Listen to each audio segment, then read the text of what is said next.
All right, so here is Godzilla in Creality Hyper PLA Red. No calibrating at all, just using generic Orca PLA profile. Pretty darn spectacular. It's 2 feet long.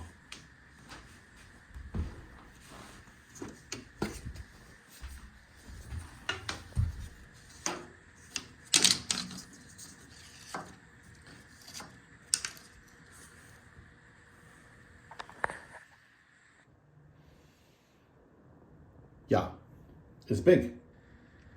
Really big. Here's the interesting thing. The top layer is fantastic. I mean, ultra, really impressive. But of course, textured bed. I really dislike textured beds. They have poor bed adhesion. They're gimmicky. I don't like them. But they do make for a fun textured surface. However, here on the Giga store, we have these bed separations, right? 4 separate beds, and we do get this. I don't know what to think about it. I mean, look how beautiful this first layer is. Considering it's across 2 400+ millimeter beds, and it's literally flawless. I mean, it's absolutely 100% perfection.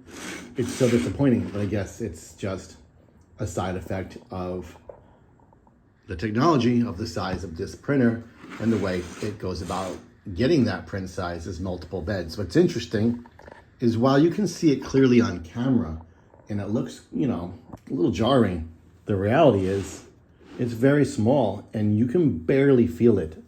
Just barely, just barely. It's so tiny, but it's there. However, when you hold it up, how much will you see it? That's the real question. Is it viable to use the textured surface of a print like this? I don't know. Now you're seeing different shades, and that's, you know, there's lighting in the room and there's sunlight coming in and there's a light over my head, and you really can't go with that, right? But the fact is you can see it, and how much do you mind? Which is a shame because you'll lose that perfect textured first layer that you all want. I can say in person, it shows up less so than on camera. And this is a really, really unbelievable print to be able to make at home. But if you go ahead and turn it around,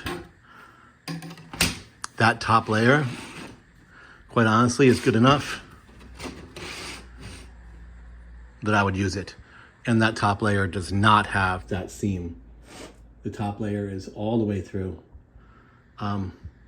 Without that seam, you can't tell there's multiple beds. It looks like it's one big print. You can see there's a Godzilla here. Let me see if I can get it a little better.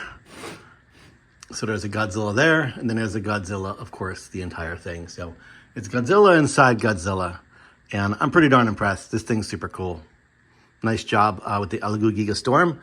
This is the kind of print, the kind of large print that you can't do with smaller bed printers that caused people to buy the Elegoo to begin with. And it's nice that it's able to do it.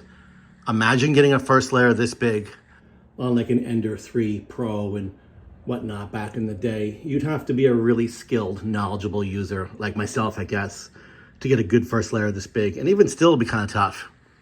And getting a first layer like this on my first attempt to ever do anything like this, it's really magical. So good job, Elegoo.